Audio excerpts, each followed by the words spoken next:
A Place Called Home by Laurie Wick. Chapter 35. November began much like October, but by halfway through the month the temperatures had dropped. Luke rose one morning to find that the fire had gone out in the kitchen stove. Blowing into his hands, Luke stomped around for warmth before attempting to light the fire. When the fire was stoked and the coffee on, Silas came out, barefoot and shivering. He and Luke huddled near the stove, waiting for the coffee to become drinkable. "Why don't you get married so we've got someone here to take care of us?" To this long-standing joke between the brothers, Luke answered as expected. "If I did get married, the first morning she got a look at that furry face of yours, she'd go screaming from the house and we'd be alone again." Silas was a sight first thing in the morning. His dark, thick hair stuck out in all directions. His beard, usually brushed down in some semblance of order, was in riotous disarray. Luke said he looked like a grizzly bear. 2 cups of coffee later, both men were warmly dressed and headed for the stables. They worked together, feeding the 26 horses. "Graham and Christine will be coming out to the ranch Friday morning," Silas commented offhandedly. "They will?" Christine's name snared Luke's complete attention. "They were supposed to come a few weeks ago, but with Elizabeth's birth and Emily staying with them, it just didn't work out. I'll be going to get them mid-morning." "Don't you have a buyer coming Friday morning?" "Yeah, but I'll have time." "No, I'll go for you." "It's cold, Luke. I couldn't ask you to do that," Silas answered with his face averted, and it took Luke some minutes to realize he was being teased. "Am I that obvious?" "Not to anyone else. You forget I live with you." The men finished up in silence and went to the house for breakfast. Silas was a great cook, but this morning Luke's attention was elsewhere. He finally spoke. "Si, are you and Christine more than friends? I mean, are you interested in her?" Luke wasn't sure why he had asked, but the thought came to him in the stable, and he couldn't quite shake it. "If you're trying to ask me if I'm in love with Christine, the answer is no." Silas leveled a look at his brother. "Are you in love with her?" "I don't know. I'm attracted to her. I have to admit that. I was attracted to her before she got saved. I did a lot of praying in an effort to keep my feelings in obedience. I think it was almost a relief to have her be saved so I could relax when I was around her.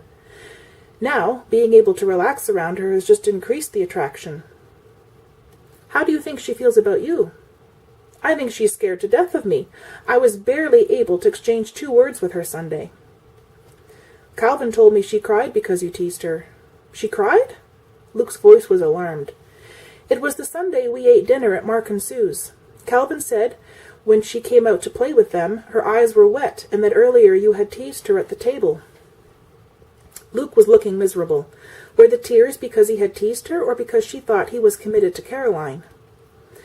"Luke, why don't you go see her this afternoon? Go and stay for supper. Tell her you're looking forward to her coming Friday. Next week is Thanksgiving. We'll all be together the entire day. If there's a strain between you two, you'll both be miserable. Go see her. Talk to her." Christine pulled the pie from the oven. It smelled wonderful. "I wonder if Luke likes apple pie." "Oh, stop it, Christine," she told herself in frustration, wishing she had a nickel for every time she had thought of him today. As close as it was to afternoon chore time, she would be a rich woman.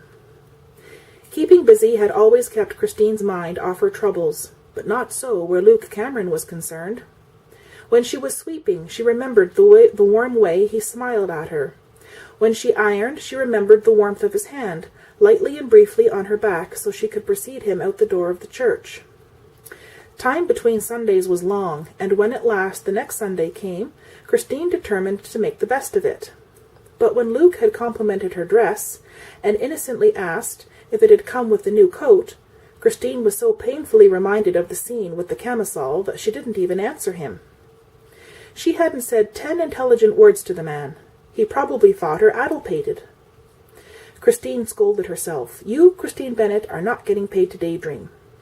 A quick peek at her roast, and she had to get out to the barn.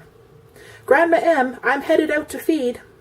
"Okay," Grandma M's voice answered from somewhere upstairs.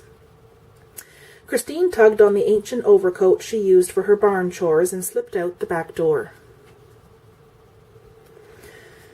Luke took his brother's words to heart. He finished his work and was back in the house by 3:30 for a shave and a bath. Silas kindly saddled a mount, and Luke was on his way to town by 4 o'clock. He rode at an easy pace, allowing his mind to work on the feelings he had for Christine. He would never have been so presumptuous as to assume that God had placed Christine in Baxter and saved her just to give him a wife. But maybe God did have something special for the two of them. Luke praised God daily for Christine's salvation and her interest in Christian growth. Grandma M. had told him that she and Christine studied together nearly every morning, and that Christine was an avid student. Luke asked himself if he loved Christine. He just wasn't sure. Loving was risky business. His parents and grandfather had been most dear to him. It had not been the same relationship as husband and wife, but it was a painful loss nonetheless.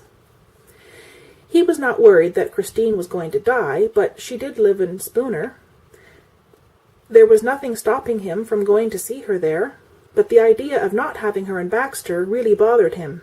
He wanted a chance to get to know her, and was not quite sure how to go about it.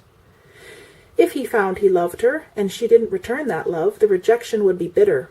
On the other hand, if she fell in love with him and his feelings were not that strong, she would be hurt.